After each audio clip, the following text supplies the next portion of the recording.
everybody, Backyard Bullion here, and welcome to episode 101 of In Focus Friday.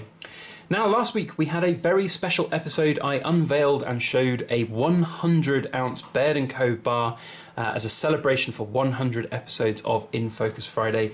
It's an absolute beauty, so if you have not checked it out, the link, as always, is down in the description below. Now, in the vote last week, it was a clear landslide win for the Austrian Ducat, so thank you very much for voting if you did. The Mermaid and the St. Helena trade dollar will be returning at the end of this episode with one new item, so make sure you stick around and cast your vote for what you want to see next time. But today we are going to be focusing on these Austrian Ducats. And first of all, let's just have a look at them down here because they are absolutely amazing. Really nice colour to this gold, and you don't often see that. A lot of the sort of pure 999 gold is just almost too gold-like. It's too shiny. It's not so nice. But this is very interesting carotted gold. It's 23.6 carat gold, so it's very pure, but it's not quite 100% or 99.9% pure gold. So it works out at something like 98.6%, I think I'm reading here, of gold in this coin. Now, this particular one is a 4 Ducat. I did also pick up a 1 Ducat coin as well. So we're going to have a look at both of these and talk a little bit about both of them because there are subtle differences between the two other than size. So just to give you a little bit of an overview of these coins, I purchased these from Hatton Garden Metals over here in the UK. Fantastic gold dealer if you are in the market for some cheap gold.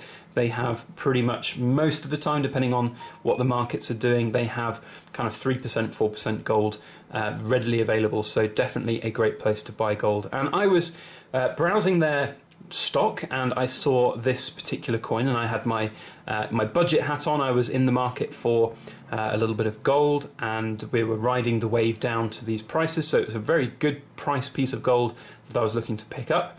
And I saw this, and I've seen them before, and I've always been a little bit on the fence about picking them up because they never really massively floated my boat, so to speak. I wasn't overly enamoured by them, to coin a phrase from Mrs. Backyard Bullion. That's one of her favourite phrases.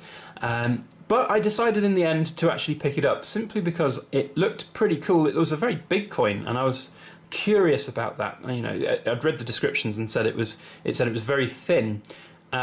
Putting it in perspective, that is very, very thin indeed. So when it arrived, I was incredibly pleasantly surprised. I have to say, this is probably one of my favourite gold coins in my entire gold stack now, just simply because of the thickness of this coin. Just look at that, it's pencil thin. You can almost make it invisible by putting it on its side profile, which is absolutely amazing. It's 0.7 of a millimetre thick, apparently. That's what I'm reading anyway.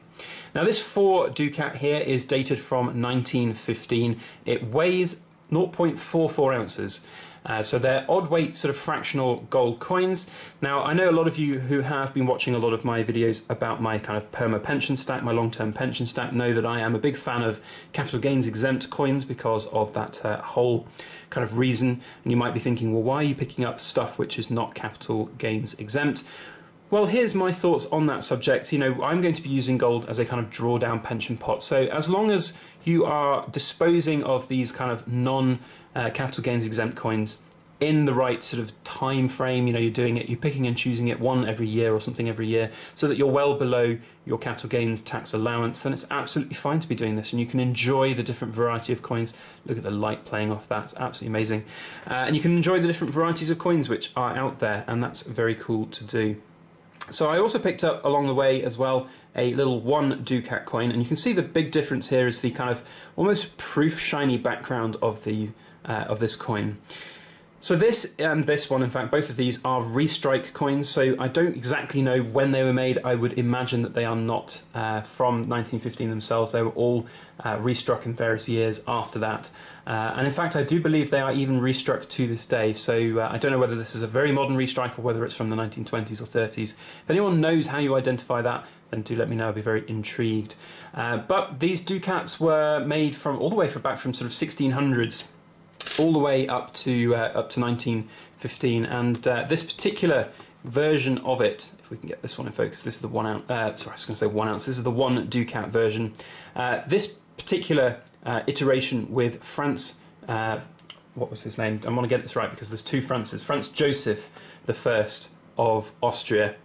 He was the Emperor of Austria at the time of these, and he died in 1916, and the restrikes come from 1915 onwards. So, you know, he was obviously a very well-liked and respected Emperor of Austria and Hungary. He was King of Hungary as well. In fact, he was the longest ever reigning Emperor of Austria and King of Hungary as well, and the third longest reigning monarch of any country in European history at that time. I think Queen Elizabeth has overtaken him now, but he was coronated.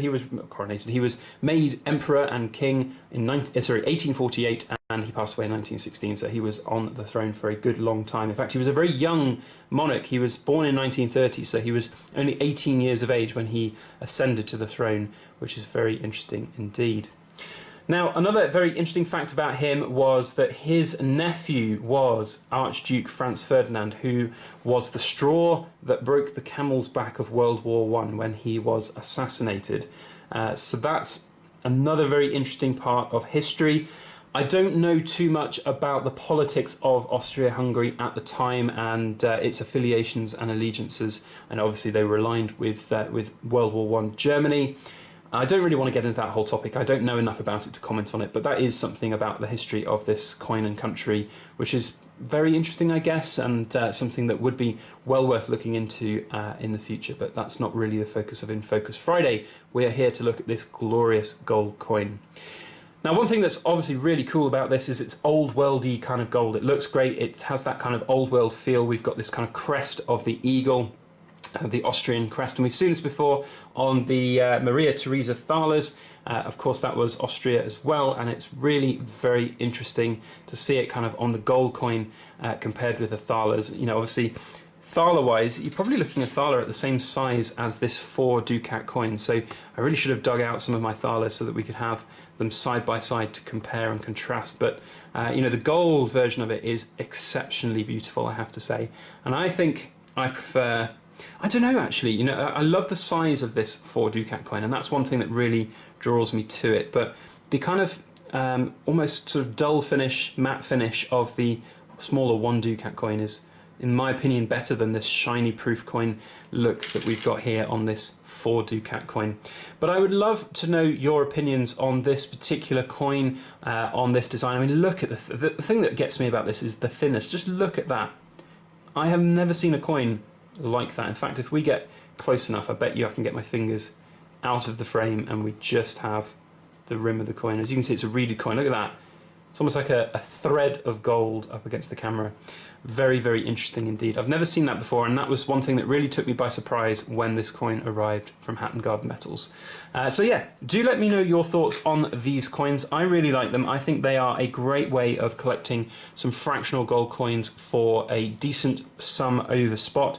As I said, when I purchased them, they were marked at 3%, and then you pay a little bit of postage, so I think it works out at about 3.5% over spot all told, which is pretty much the cheapest that you can get these kind of coins out there at the moment. So yeah, all in all, very cool indeed.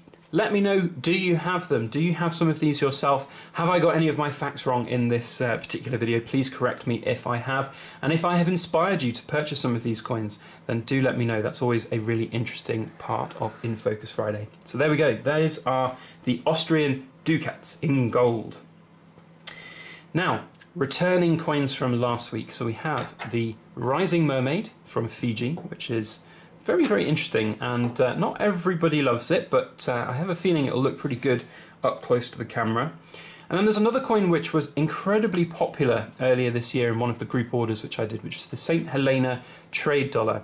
And this one, very, very interesting bit of history as well around St. Helena and all of that as well. So if you want to find out more about that, then please vote for that.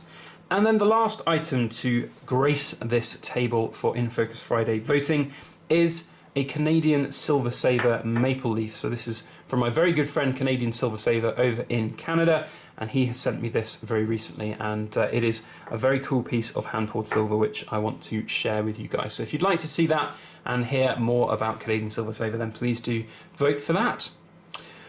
Otherwise, that is all I have to say. I hope you liked this video. If you did, please put a thumbs up on it and share it around on your social media. That would be very helpful for everything that I do here on my channel to help grow it and keep making great content for you guys.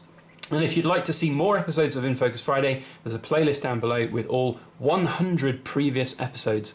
And if you'd like to catch future episodes, hit the subscribe button and hit the alarm bell if you'd like to get notifications when those videos go live. Otherwise, have a fantastic weekend ahead. We've got a bit of a treat for you tomorrow. I've got my vlog going up to the Edinburgh Assay Office, which is a really fun day out, so make sure you stick around and catch that. Otherwise, have a fantastic weekend and thank you for watching. Please make sure that you like, share, comment and subscribe for more.